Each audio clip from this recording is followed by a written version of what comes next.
Good evening, everyone, and welcome to tonight's event marking the International Day of Democracy.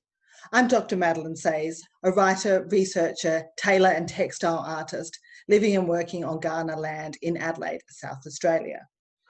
I acknowledge the Kaurna people as the custodians of the Adelaide Plains and pay my respects to elders past, present and emerging, and to all First Nations people. This evening's event is hosted by the History Trust of South Australia's Centre of Democracy and brings together 3 Australian makers and thinkers to explore the theme of crafting democracy for the International Day of Democracy 2020. Marked on September 15th, the United Nations International Day of Democracy is a prompt to review and celebrate the state of democracy around the globe. The day recognises that, and I quote, "While democracies share common features, there is no single model of democracy, and democracy is a universal value based on the freely expressed will of people to determine their own political, economic, social and cultural systems and their full participation in all aspects of life." To wit, democracy is as much a process as it is a goal, and only with the full participation and support of the international community, national governing bodies, civil society and individuals can the ideal of democracy be made into a reality to be enjoyed by everyone, everywhere. Here on Kaurna land in Adelaide, the History Trust of South Australia's Centre of Democracy also understands democracy as a process as much as a goal, working with communities to facilitate active citizenship and participatory democracy. The Centre of Democracy is a fundamentally democratic space, a hub for conversations, collaborations, projects and programs in which the community come together to examine questions about the nature, values and practices of democracy. Today, we are thrilled to bring together our speakers, Tal Fitzpatrick, Sera and Nikki Sullivan, to explore craft as a tool, practice and expression of democracy. The making of material objects has long played a role in exploring democracy and agitating for democratic reform. On an intimate level, creativity through craftivism helps us maintain well-being, stay connected with our communities, and be actively involved in causes we care about. Craft is at once personal and political, practical and artistic, conservative and subversive, private and public, individual and collective. Craft and making negotiate the spaces of democracy too, from the home to the gallery to the public forum. Like democracy, making is significant as an active process and as a means to an end. Both practices and products explore the state of democracy and our participation in it. As a process, the slow, deliberate and embodied nature of making renders it an ideal mode of resistance and of protest. For example, every year, Worldwide Knit in Public Day draws attention to the often invisible domestic and manual labour performed by women and people of colour. So too, handmade objects such as political banners, clothing, quilts and artwork are used to agitate for democratic reform and to draw attention to political issues, such as the suffragists and their work in the early 20th century and the AIDS quilt at the end of that century.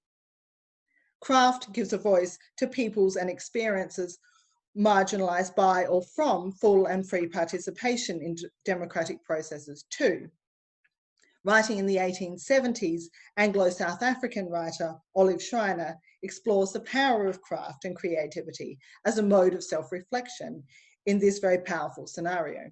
And I quote, "The poet, when his heart is weighted, writes a sonnet, and the painter paints a picture, and the thinker throws himself into the world of thought, and the publican and the man of business throw themselves into the world of action. But the woman, who is only a woman, what has she but her needle? In that torn bit of brown leather brace worked through and through with yellow silk, and that bit of white rag with invisible stitching lying among the fallen leaves and rubbish that have blown into the gutter or the street corner, lies all the passion of some woman's soul finding voiceless expression."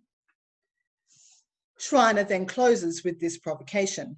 Has the pen or pencil dipped so deep in the blood of the human race as the needle? This question remains very pertinent now, as in the age of COVID-19 and the Black Lives Matter movement, craftivism is playing a vital role in exploring and challenging global and local political, economic, social and cultural systems. So it is with this in mind that we launch this evening's discussion of crafting democracy through the work and creative processes of our three speakers. So I'll now introduce our first speaker, Nikki Sullivan, who is manager of the History Trust of South Australia's Centre of Democracy, and adjunct associate professor in the School of Humanities at the University of Adelaide. Prior to moving to Adelaide and shifting into the museum sector, Nikki was Associate Professor of Critical and Cultural Studies at Macquarie University, where she worked for over 20 years. She's the author of a number of books, including, and most recently, Queering the Museum with Craig Middleton, published by Routledge in 2019. Thank you, Nikki. Thank you, Madeleine. I just wanted to say before I start sharing my screen, welcome everybody. Thank you so much for coming.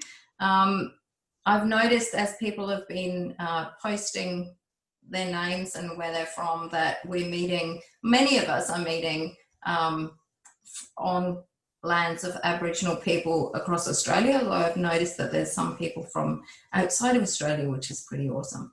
I'd like to begin by acknowledging that, as Madeleine said, we speak as the Centre of Democracy on Kaurna land, and to acknowledge that that land was never ceded. Okay, I'm going to get going with my screen sharing, if I can work it out. Okay, here we go. Wow, how's that? So yes, as Madeleine said, I'm the manager of the Centre of Democracy, which some of you may know of and some of you might not. We're in the what was the Institute building on the corner of Kintore Avenue and North Terrace in Adelaide. And we have a small gallery there in which we explore people and ideas that have shaped democracy in South Australia post-colonisation. But the Centre of Democracy is also a hub for lots of projects that don't actually appear in our gallery. So we conduct conversations, collaborations, projects, programs, all of which are intended to facilitate active citizenship. So I guess the question is, what is active citizenship, and why, as a museum, is it part of our role to facilitate that? I wanted to include this quote from the Museums Association, which is the UK body that oversees museums in the UK. And what I really like about it is that it gets straight to what I think the heart of museums should be, if they're not already. Every museum should have the ambition to change people's lives. Every museum is different, but all can find ways of maximising their social impact. And both the History Trust and the Centre of Democracy take that commitment really seriously. So the project that I want to talk about tonight is one example of the ways in which the Centre of Democracy is, I guess, trying to participate in that process of making a difference. This project, which is called Stitch and Resist, is a craftivist project, and I'm sure that almost all of you here will be familiar with that term, but in case you're not, here's a nice little definition. So craftivism is obviously two words that are sort of mushed together. I know there's a technical term for that, but I can't remember what it is right now. It's a portmanteau word, right? So it's craft and activism. Craftivism exists at the intersection of craft and activism. It's a form of non-violent social activism that seeks to make positive social change.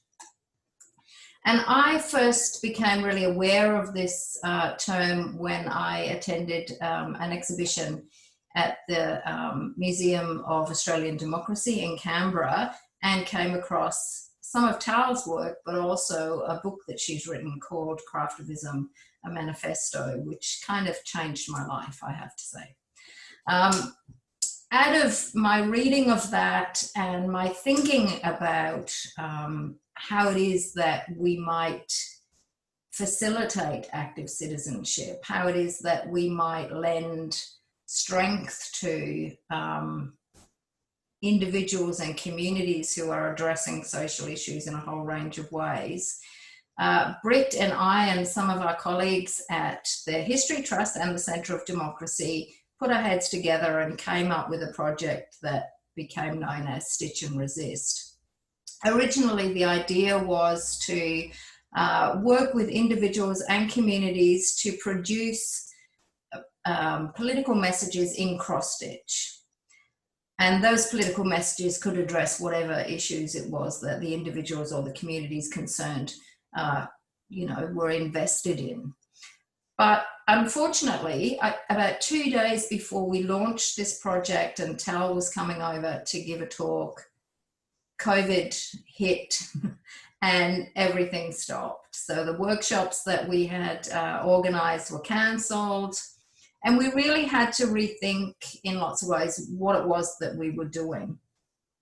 We decided that all of the issues that people were concerned about pre-COVID, they were probably still concerned about. And in fact, some of those would have been exacerbated or have been exacerbated by COVID, whereas others might have become a little less important in people's lives. But we sat down, Britt and Tal and I, and we're talking about, so, where do we find ourselves now? What is it that really is driving this project now, besides our desire to be and to facilitate active citizenship? And the question we asked ourselves was, how can we continue to resist injustice, engage in the everyday practice of democracy, and take care of our well-being in the midst of a pandemic? And at the time, it felt like a huge question. I guess we're just offering one tiny response to that question in and through the project that we're calling Stitch and Resist. So what are the aims and objectives of the project then?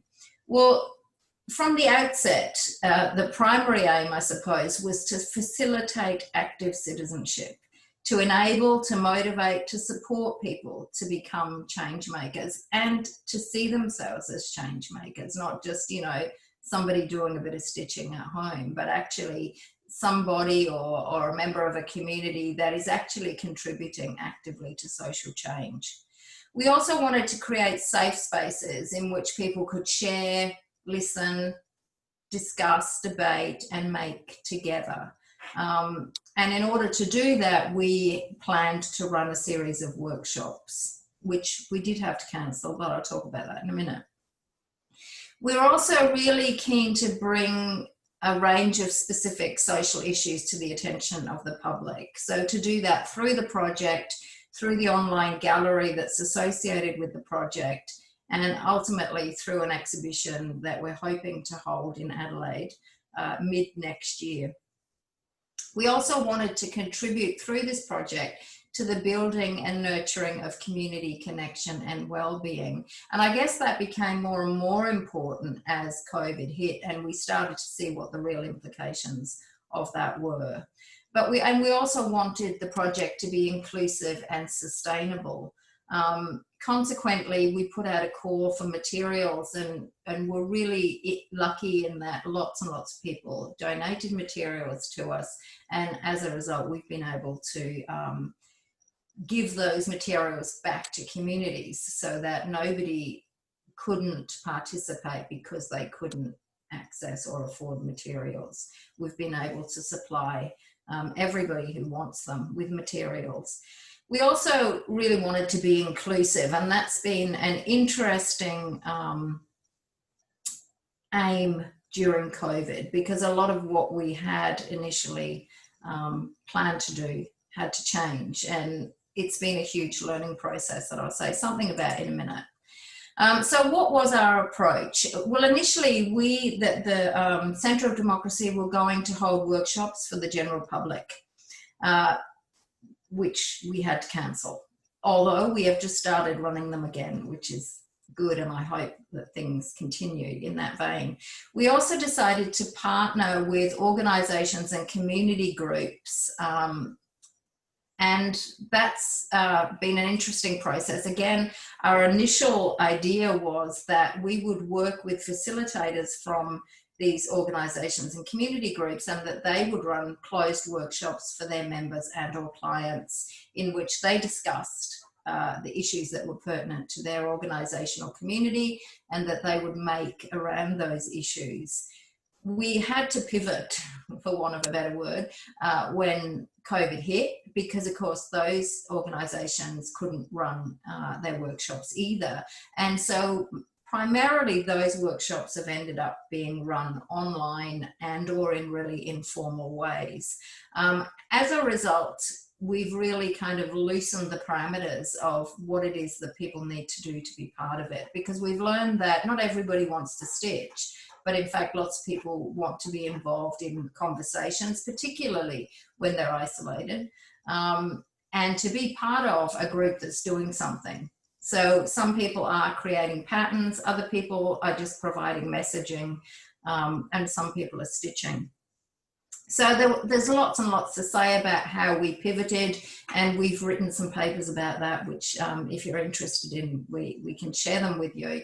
But these are just some of the organisations that have partnered with us. We're continuing to partner with new organisations and groups all of the time, and we have a facilitators group that meets once a fortnight, and that's been an amazing experience too, because we don't just share ideas about, you know, what we're doing with our groups or not doing, what's working and not working.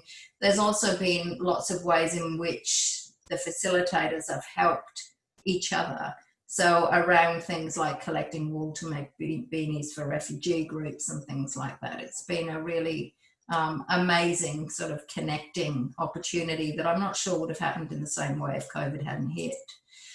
So these are just a few of the things, the beautiful pieces that people have contributed to the project so far. I think we've got at this point around about 60 pieces that have been contributed to our online gallery. They actually come not just from South Australia or even Australia, but actually from all over the world. So we've got things from the US, from the UK, from the Netherlands, from India. It's amazing. So if you don't already, if you're not already participating in this project, go and have a look at our website. There's a resource pack on there that you can download. You can participate in whatever way you want. You know, you can just run your own little workshop for you and your friend, or just for you by yourself. You can upload your things to our gallery if you want to. You can be part of our exhibition if you want to. But there's no obligation to do any of those things. You can just download the free resources, the patterns, and so on.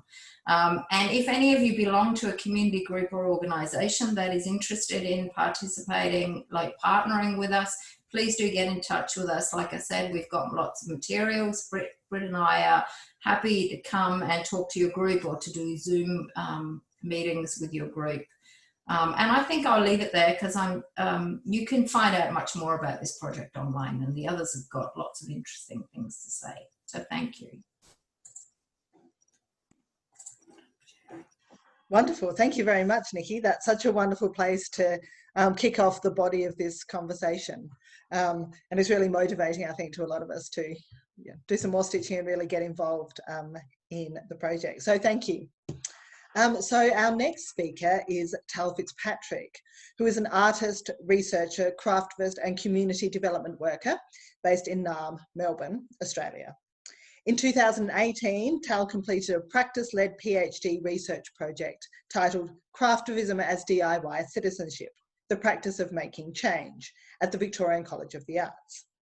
Driven by the power of craft to solicit the sharing of stories, Tal's work looks to drive positive social change by engaging people in complex conversations. Along with collaborations such as Dr. Kate Just and Stephanie Dunlap, Tal has led several global participatory craftivism projects, including the COVID-19 Quilt Project, 2020, and the UNHR Quilt project 2016 to 18. So thank you, Tal. Over to you. Thanks so much. Yeah, I would like to start by acknowledging the traditional custodians of the land upon which I am today, the Wurundjeri people of the Kulin Nation, and I pay my respects to the elders past and present, and to any First Nations people who might be joining us here today. I'm still in stage 4 lockdown, so you find me on my couch, and I'm really glad to be here. I'm really keen to get to our conversation and to really get into the nuts and bolts of thinking about craft and democracy. I guess what is good context to know about me is I completed a PhD about the subject of craftivism as a mode of DIY citizenship in 2018. I did that at the Victorian College of Arts, and out of that research came kind of what is my practice today, which centers around my individual practice. Let me show you. I've got pictures. So I do my work both as an individual artist, exploring the issues that are important to me and using craft as a way to voice my own concerns as a citizen. And I think that's one of the very first steps, and one of the really meaningful things that craft can help people do is to find their voice and find the confidence to share their voice with others. And in doing so connect with like-minded people. And I think that's one of the most important ways to move out of that space of like apathy or feeling overwhelmed and alone in a society that you think could be better, to a place where you feel like what you think matters and that other people share your ideas for how the future could be better. But then a lot of my work focuses more around large-scale participatory projects. So yeah, I am working with Kate Just at the moment on a project called the COVID-19 Quilt, which is again another thing that you can take part in if you're crafting and have created work that reflects your experience of going through this pandemic. It's a digital quilt, so it's actually the Instagram feed that has become the quilt. And that's a really interesting, different way of working compared to some of the other kind of projects I do, which involve more hands-on making and in-person workshops, like you can see here, which I miss a lot. The other project I wanted to flag around, finding your voice is maybe this one, the PM Please Quilt, which was also exhibited at the Museum of Australian Democracy in Canberra. That was a project that I think nicely exemplifies how we can use craft and craftivism as a kind of Trojan horse to get our message to people and to have complex conversations about issues that we sometimes might not have the opportunity to have, or that might otherwise feel confrontational. So I think that's something else that craftivism brings into the fold. And this is the UDHR project, which I might bring up again later, but was a project that actually raised $26,200 for UNHCR to support refugees and asylum seekers, but involved 121 makers from 21 different countries around the world, and we embroidered the Universal Declaration of Human Rights onto 4 big quilts. So that, I guess just some examples of my projects. But I think I'll hand it back so that we can get to the chatting bit. All right, awesome. Thank you so much, Tal, for sharing your beautiful and really powerful work with us. So I'll throw to our third and final panellist for the evening, who's Sera Waters, a South Australian artist, art writer and academic living upon Kaurna country. Waters was recently announced the recipient of the 2020 Guildhouse Fellowship. Her art practice, characterised by deep, darkly stitched meticulousness, dwells within the gaps of Australian settler colonial homemaking histories, her own genealogical ghostscapes, and the potential within future traditions. In 2017, she was a recipient of the inaugural ACE Open South Australian Artist Commission to develop her solo exhibition, Domestic Arts. This exhibition will tour South Australian regional galleries from September 2020 with Country Arts SA. She's represented by Hugo Mitchell Gallery. So thanks, Sera. Thank you so much, Madeleine, and thank you for inviting me to be here tonight. I'm just going to share my screen. There we go. And I just, I want to begin too by acknowledging that as an Adelaide-based artist, we meet here tonight on Kaurna land, and it was country that was never ceded. And I pay my respect to elders past, present and emerging, and pay my deep respect to the intergenerational traditions of care for country and for culture. Just don't know why that's not, oh, there we go. Bear with me. So my art practice grapples with this bigger idea of intergenerational care, or more precisely, and I recognise that I'm someone with settler colonial ancestry, which reaches back to 1838 in South Australia. And I use my art practice to grapple with the 5 generations of passed along and inherited acts, including misuse and damage and disavowal and more. So in my practice, I work with inherited traditions, looking for ways to redirect them.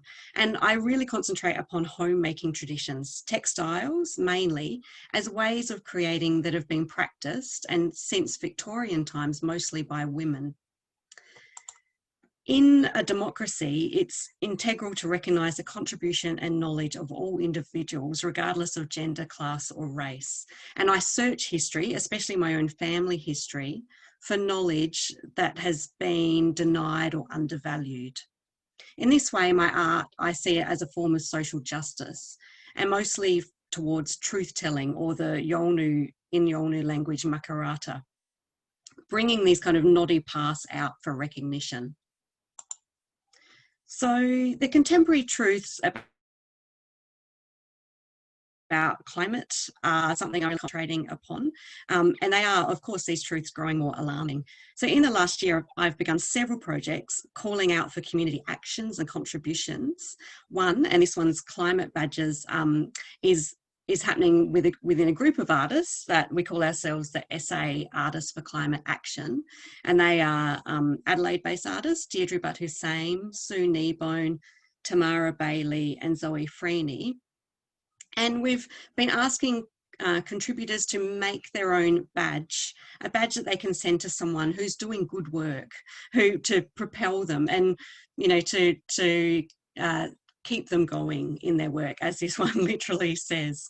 I think sometimes, and I know Tim Costello came out and said, Tim Flannery came out and said that for all of his hard work, he felt really heartbroken that how much change had actually come about from that lifetime of work. And I think if this can just show somebody that we're watching and we're cheering them on, that's a very positive action. So there's been badges sent to many people across the world, and Zoe Freeney actually sent one to David Attenborough and got a handwritten letter in response, which is just beautiful.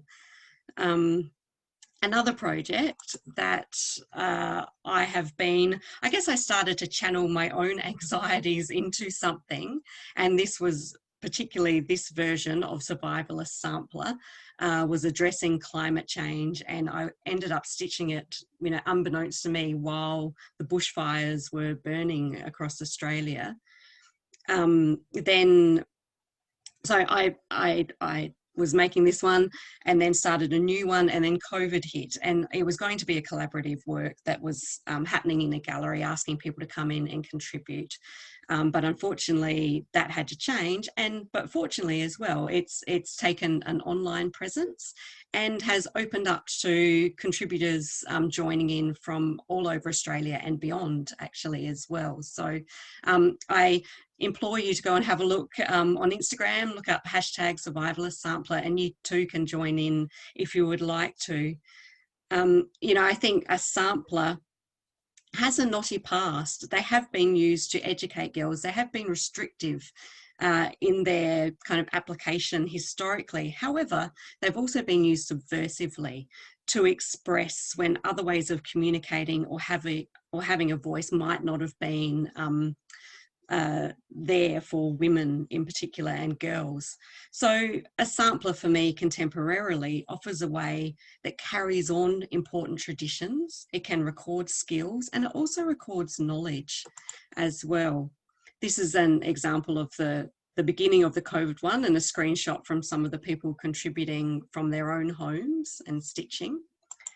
And this is an example of, recording some of the knowledge, looking to agapanthus, for example, as fire retardants, or how to do a square knot, I think is at the top of the screen there as well. So practical knowledge, but also psychological, spurring people on and spurring myself on as well. Yeah, that's it. And I'm looking forward to the conversation too. So I will leave it there. Thank you. Wonderful. Thank you so much, Sera, for providing such insight into your practice and sharing your work with us. Without any further ado, let's get into the discussion portion of this evening. So for the next little while, we'll have the panelists all in conversation with each other, and I've got some prompt questions to kick that off. And to our audience listening, make sure you put any questions that you would like to pose to any of us in the Q&A, because we'll have some time at the end to address those as well. So to kick us off, I think I'll pose the sort of natural first question, marking as today is the International Day of Democracy, which is, what does democracy mean to each of you? That's something that a couple of you touched on or sort of skirted around, but I'd like to kind of draw out those threads from your material, puns entirely intended. So what does democracy mean to you? And particularly, how does that kind of understanding feed into how you approach your creative practice? Go, Tal, I guess I spent heaps of time thinking about this as part of my research and thinking about,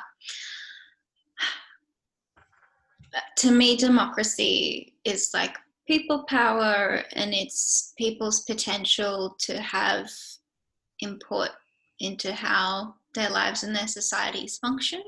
And I think that that's really amazing, but it's also really fragile. And I guess through my work, I'm always kind of looking to see how we can encourage people not to just think about their rights and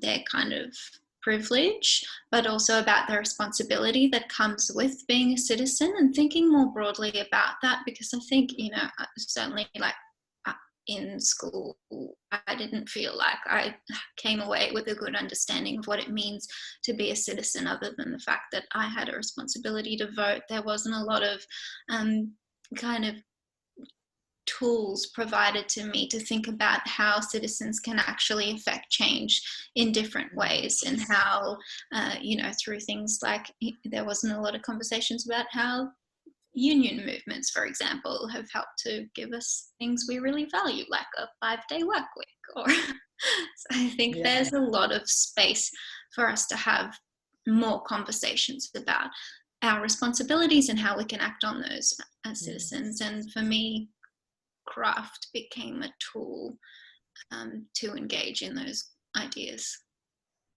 What do you think makes craft a unique tool in doing that? Or is it a unique tool? That was a somewhat loaded question. I think it's one of many good tools. I like it because it has this great bias towards women, where a lot of other tools or processes for engaging in democracy are kind of biased away from women, particularly historically speaking. They happened in spaces and places where women weren't traditionally included or made to feel welcome, or they, so there's something, about, you said it beautifully, the kind of, the dichotomies involved in craft, where it's like personal but it's political, where it can be conservative but it can also be quite radical. There's something so interesting about that movement and that space for play, and the fact that it can start really small and quiet and be very private, and then you can kind of build on that and start to connect with others, and then start to raise your voice together, or start doing things that very pragmatically contribute to change. Yeah, wonderful. Thanks. Right, Sera, Nikki, anything to add?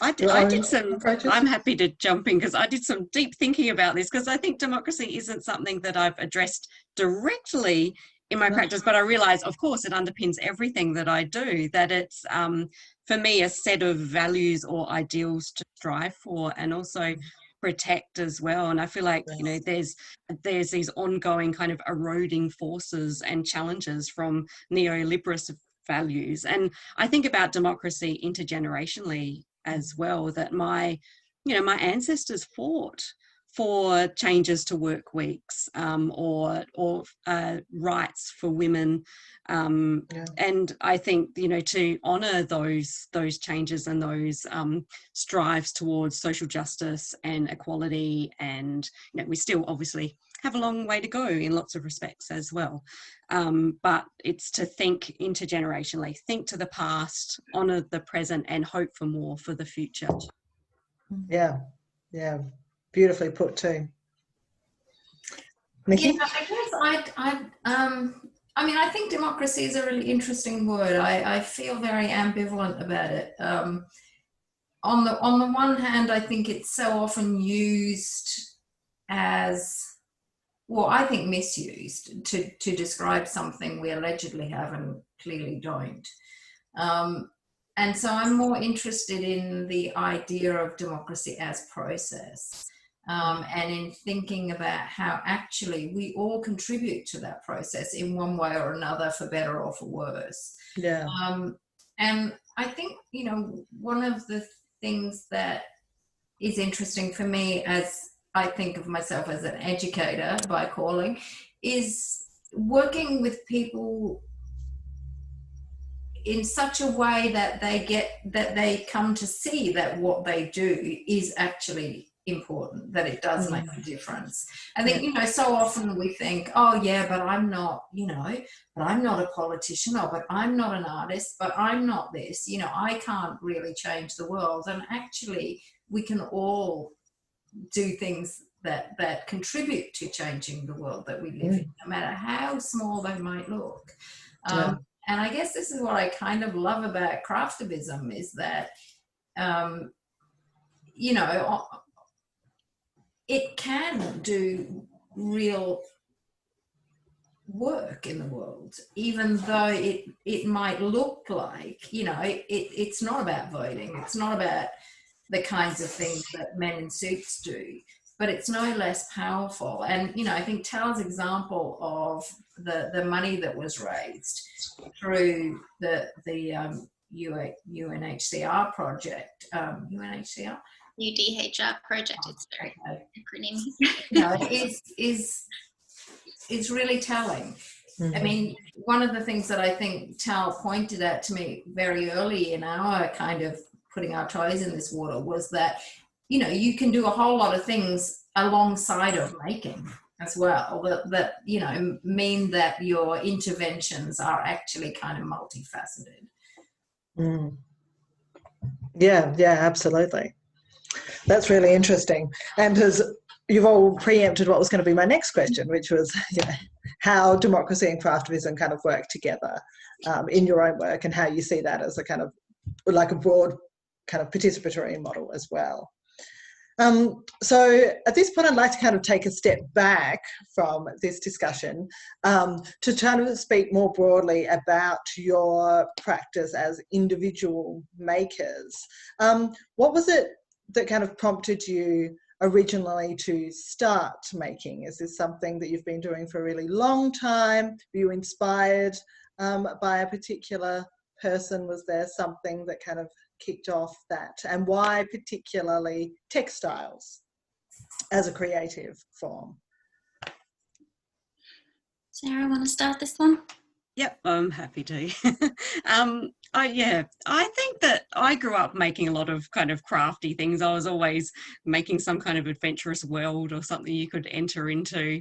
And it wasn't until I guess I was at art school that I kind of started to realise that hierarchy, and I had fallen very much into that hierarchy of types of making or types of expressions in the world. And I started to question look at the value that I got out of making and textiles. It's a very intimate form of making that offers comfort, this kind of very focused in, control over that tiny bit of the world for a little moment, like escapist time, skills, connections to my ancestors, alternatives to mass production, so many more things. And I realized that wasn't getting recognition. So I guess that's where the kind of activist within me got stirred up from those realizations that I was looking at these. And I also have a kind of art historian hat on as well, that I brought to my PhD, and family historian as well.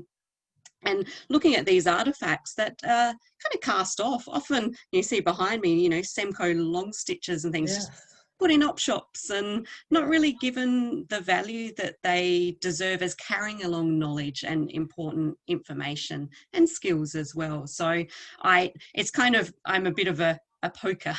So I feel like it's my job to just keep going, let's just put a bit of that Australiana kitsch back in and see what we can do with it. So I feel like there's just so much value there that has been dismissed because of that women's work label and the gendering of this practice. Yeah, absolutely.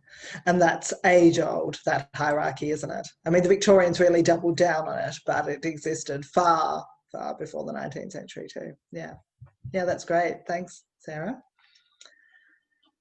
Tal, what got you into the textile arts particularly? Yeah, I've also had textiles have been part of my life because my grandmother is actually a textile artist. Her name's Fitzpatrick, and this quilt here was the quilt she gave me when I was born that has hung above my bed always. So it's always been like present. But I actually didn't start practicing in textiles myself until I started my PhD, which was, I don't know, like 8-ish years ago or something now. But when I was coming to do my research, I was kind of looking to bring together my practice as a community development worker, particularly working in community resilience building, with my own art practice. And very early in that process, I figured I wanted to work with communities, and textiles are a great way to engage in that. I feel like there's a lower barrier to having participatory and collaborative projects, because whereas in fine arts people still have this kind of thing where they're like, I'm not an artist, I'm not creative. There doesn't seem to be as big a barrier to that within the textiles, because everyone knows someone or has had someone in their family do textiles. It doesn't feel like this kind of high art thing. So I love that about it, that it has a lower barrier to entry. And I kind of picked it up and it made sense to me immediately in this weird way where it's like it's in your body almost, if that makes sense, or like it's just, so I was like, oh, well, of course I'm going to do this. Like, I don't know why it took me so long. But the other thing that was my aha moment was coming across the term craftivism in Betsy Greer's book. So Betsy Greer is the artist and writer who's credited with coining the term craftivism, and that really I was like, yeah, I'm sold. That's what I want to be when I grow up. So that's my little origin story. Yeah, wow, that's wonderful. And I think it's really interesting that you raised that point about textile crafts and art having that kind of democratic point of entry, particularly in regard to, we all wear textiles all the time. We're kind of used to manipulating them in various different ways. And we're familiar with how textiles work. I think, that's a pretty universal truth. So I find that really, really interesting. Nikki sort of already addressed this question in your presentation, but is there anything that you'd like to add? I guess I've never thought of myself as a maker. And really, if when I came across the term activism, craftivism, and because I've thought of myself as an activist, I kind of thought, oh, I'm going to give that a go. And when we decided to do the Stitch and Resist project, I thought, well, I better see if I can do it, because if I can do it, anybody can do it. So I just have a little go, and I'm now totally hooked. I mean, I won't go on about it, but there's so much I could say about what this has done for me in terms of well-being, particularly through COVID. It's been an incredible thing that has now just become part of my habitus, if you like, and it really wasn't before. It was something that I would never have thought I would ever pick up a needle in my entire life. You know, it just, to me, it kind of was like something grannies do when they make jam, and they, you know, it was all that stuff that was not exciting. But actually, yeah, the craftivism thing got me in, and I love it. Yeah, right. That's really interesting. And let's just kind of dwell with that for a moment. Craftivism and craft making in relation to personal well-being, mental health, but also the flow-on effects then into communities. As a maker and sewer myself, I've found that my practices have become perhaps more deliberate, and I'm more aware of their kind of personal therapeutic function for me during the various crises that 2020 has kind of presented us with. So how do you see your work being connected to well-being on a personal level and then on a community level? Let's open the floor. Anyone jump in. To me, it's all about the ideas of care and connection, which can be something that is individual, and that the way that craft opens up a space for us to take care of ourselves, even if that is just to be in a state of flow, to not think about something else, to use it as a way to de-stress. But I think that, and to connect with ourselves and our creativity, I think that's really powerful. But I also think that then works outwards as well, and craft can be an expression of care. It can be a way to connect with others, and I think particularly now, you know, thank God for social media, we can, you know, I still use that as a way to do the connecting with my creative community and like-minded makers like Sera, who I've never met, but who we've kind of worked on projects together in the past. So it does create this kind of caring network of people that you feel a connection with, and that, I think that's really important for well-being. Yeah, I feel like through social media that met textile people all over Australia and beyond, which is amazing, that connection. And I think just for me quickly that I read Jem Bendel's essay, I don't know if anyone else has read it here, Deep Adaptation, and you know, it's around the great changes we are going to have to make going forward with the climate crisis. And you know, you can feel helpless as a person. Like, how do you channel that helpless anxiety somewhere? And that's where Survivalist Sampler really kicked off. And I thought, okay, well, you know, at the very least, I'm preserving knowledge, I'm preserving skills, I'm channeling that energy. And it's also it's not about dire situations, but about hope and different ways through. It's kind of a trying to figure out a way into the future. So for me, there's something very much about addressing my well-being through being able to put it into something physical, and a physical act that slows me down to that stitching pace, which is almost like a heartbeat, or it's a kind of slow bodily pace. Yeah, and I think there's something interesting about how slow and how sometimes individual and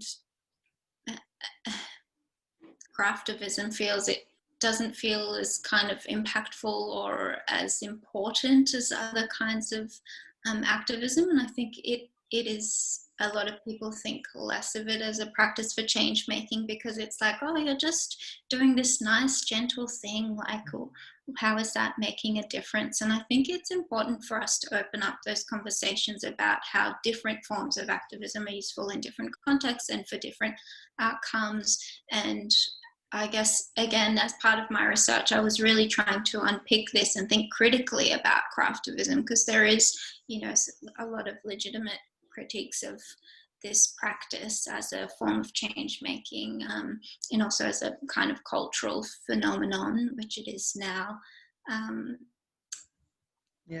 So yeah, I think it's important to have those conversations, but it's important also to understand the importance of practices that generate wellness and generate connection and encourage this kind of mode of caring, as opposed to just thinking of activism as something that has to be very like rah-rah, adversarial, and you know, it's important that we do that direct action activism, but again, like I said, there are ways to fold that into your practice that mean it doesn't, activism doesn't have to be something that is hard and burns you out. I think that's something that's really important to think about, particularly, like you said, when we're facing deep adaptation that feels so scary and so overwhelming. Yeah. All right. So we're going to move into the audience Q&A part of the evening now. We've got so many great questions coming in. I'm trying to keep up with all of them at the moment. But we're going to kick it off with this question from Zoe, which is a really interesting one, or something I was thinking about actually while you were all speaking, which is about the role of the online space, particularly at the moment, and social media. So Zoe writes, the Yerkala Bark petition is a great example of a collective practice making real change in government policy. Does the panel see the collective craft practices online can or do have the potential to affect political change? Yes. Excellent. Yes. I mean, I think they do, absolutely. And I think that, you know, sharing work like this, I mean, just how the Centre of Democracy came to be doing this is testimony to the fact that, you know, I came across the work of other people and it got me interested, and then it got my museum interested, and then, you know, we've got a whole lot of partner organisations interested, and there'll be an exhibition that'll, you know, raise awareness. I mean, I think you can't necessarily, it's not necessarily like, yes, I'll do this and then that'll happen, but it's that opening up, isn't it, that raises awareness and encourages people to get on board. And there are lots of amazing projects from all around the world that kind of exemplify how groups of women in particular, but also queer communities and stuff, have come together using craft as a way to advocate for policy change, to fund research. Like the AIDS Memorial Quilt has raised hundreds and thousands of dollars for research around AIDS. There's things like the 25 million stitch project, I think it's called, or things like the Welcome Blanket that are looking at changing policies around asylum seekers in the States. So yeah, there's lots of amazing examples of how communities who are looking to advocate around specific change, specific policy or research outcomes are using craft as a way to just bring people together around an action. It's good to like have a thing to do. It's good to have a bit of a thing that can like draw media attention, or can be a thing that people look at, or an activity that people can do when they all come together, and craft offers a solution to all of those kind of questions. I just grabbed this because I have this book right next to my computer, which has some wonderful historical examples of how textiles have made, you know, great political difference. I do feel like there's a kind of much more of a wall up these days in Australian politics that is very hard to get past with some of the awareness through art projects or craftivism. However, you know, we're never going to stop, never going to stop trying. No. All right. So another question that's coming up in the Q&A that I think is really interesting is sort of thinking about like where to from here. So this is coming across from the Kathy in the chat. In COVID social isolation, it's interesting that craft seems to be having a quote unquote moment with a lot more people turning to it. And I mean, Nikki is a good example of somebody coming to it at this very particular historical moment. What do you think we can learn from this and kind of harness this energy going forward? Where might we go? I kind of love that meme that's been going around where it's like at the start of COVID, we were all learning to bake bread, and now we're like, and now we're tearing down institutions and like mobilizing around really important issues like Black Lives Matter. Like I think, and I think we haven't spoken about it yet, but it's that sense of agency that's really important, that we... So Betsy Greer kind of talks about the fact that craftivism is helpful for democracy because it reminds us that we as individuals have agency, and the idea being that when you make something, you are changing the world around you, you're affecting something, you're creating something that wasn't there before, and it's amazing how little of that we get to do, particularly people who aren't makers and aren't artists and aren't used to just like making stuff happen, that we don't have a lot of opportunity to do that and to feel that sense of accomplishment, and to feel that sense like, wow, we did that, I made this, it wasn't there before, this was my idea and then I created it.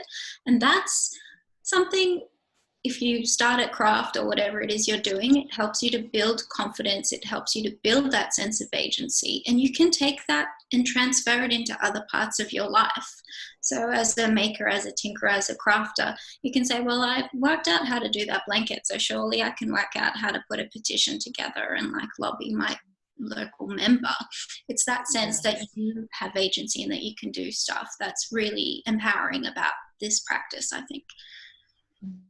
Yeah, I was thinking along the same lines that, in a way, that craftivism, just making things by hand or mending, for example, is a form of activism because it's reacting against these kind of consumer rich or mass production rich societies that we are participating within. So they're all acts of activism, and it's often, and this is where I'm looking with my fellowship back at traditions that have been passed along for generations and how we can reawaken those if we might have lost those skills. And losing those skills in itself was I guess undermined that human need and that human value that is around making something or repairing something and keeping it going on for longer rather than replacing it and buying it. So I feel like there's something in the skills and traditions that, as to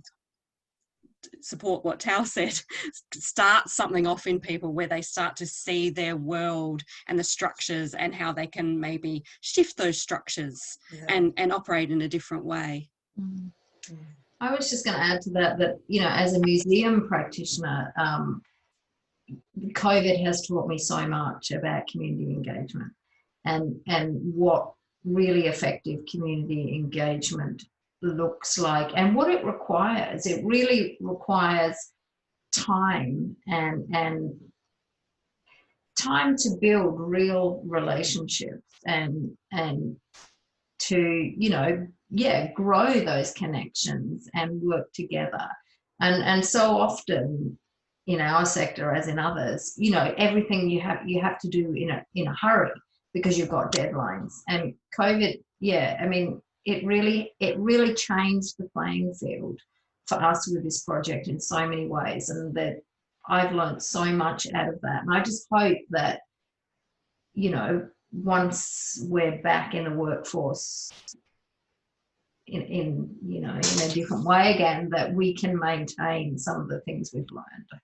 That's going to be the challenge, I think, is not to fall back into that, measuring outcomes in the same way. Yes. And that's the challenge of this moment so far. It's like, how do we break from these cycles and these systems and these processes of, like, you know, producing power and consumption that are no longer serving us? And, and how do we avoid, like, just going back to our old habits? Yes, well, I think many things have come out of tonight's conversation, but some of them have been the power of craftivism to begin these processes, to perpetuate these processes. And I, for one, feel tremendously motivated and inspired to continue doing all of those things. And we could continue this conversation all night, but I think the time has come to wrap it up. So I would just like to extend great thanks to all three of our panelists, and to our audience. Thank you for joining us for this conversation, and for all of your brilliant questions in the Q&A. I'm sorry we haven't been able to get to all of them, but it's been wonderful to have you all with us for the International Day of Democracy 2020, talking about craft and democracy here. So good evening, everybody. Thank you again. Happy crafting. Keep going. Keep calm and carry on, as they say. Join in all these projects. Yeah, Yes. and if you want a copy of the Craftivism Manifesto methodology that Nikki talked about, I hand these out as free PDFs. So you can, like, find me on Instagram and send me a DM, and I'll email you a copy of this if you want to read it. It's like the condensed version of my PhD if you don't want to read the whole thesis. Wonderful. Thanks, Tal. Thank you, Madeleine. Thank you. Hi, everyone. Thanks. Bye, everyone.